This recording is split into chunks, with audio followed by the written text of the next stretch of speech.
Soulstone Survivors features a bunch of different combinations of builds you can put together, from the character you choose to play with, to the runes and stuff you've got, the skills you have unlocked, all the way through to the weapons and which way you want to go in terms of area, damage, critical hits, critical damage. And in this video we are going through the best build I've played with so far. It is a barbarian build, and the 6 weapons you're going to be looking for are Shockwave, Subdue, Demolish, Shockwave Totem, Shrapnel Bomb, and then you want Scent of Blood. And Scent of Blood is not a damage dealing skill. What Scent of Blood does is increases your cast frequency, so basically your cooldown for your other skills, and it gets ridiculous the further you get it upgraded. So with this build you are focusing on the bleed and hemorrhage, and you want to make sure that you're building up your crit chance to like a really high percentage. Then you want to pick up a bunch of critical damage whenever it's available, along with normal damage buffs as well.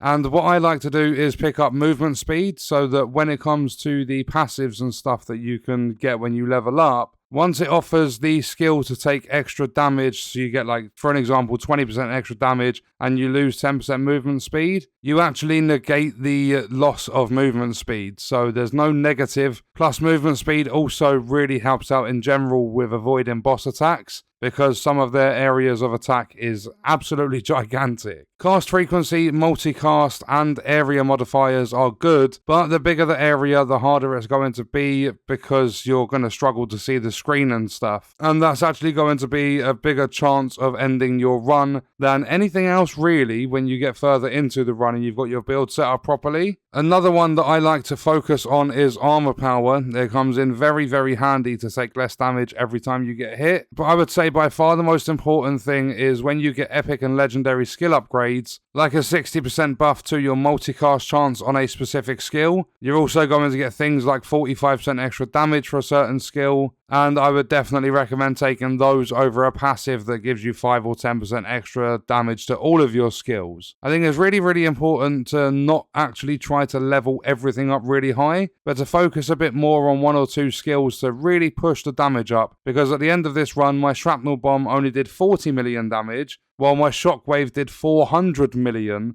And if I balance them out, I might not have got close to either of those numbers. Like, I might have got a little bit more out of the Shrapnel Bomb, but I would have got way less out of Shockwave. So what I like to do a little bit later in the run is, for an example, if there is a 20% damage increase for a skill or a 30% area increase, if that 20% damage increase is for a skill that I've not leveled up too much, but the area increase is for a skill that I know is dealing more damage, I'll take the area. And that's because my higher damage skill or weapon or whatever you want to call it will be reaching much further, which I find a lot more beneficial. You can set up your runs in this game however you like, but I think the best way to set up the barbarian and to create the best build for your runs is to focus on 1 or 2 debuffs like bleed and hemorrhage, and then build your character around that. And the bleed and hemorrhage skills are awesome in this game. So when you first start off your run with Whirlwind, I would just get rid of it as soon as you possibly can. Fill up your bar at the bottom, get all 6 of your skills, and then eventually just replace the Whirlwind for something different.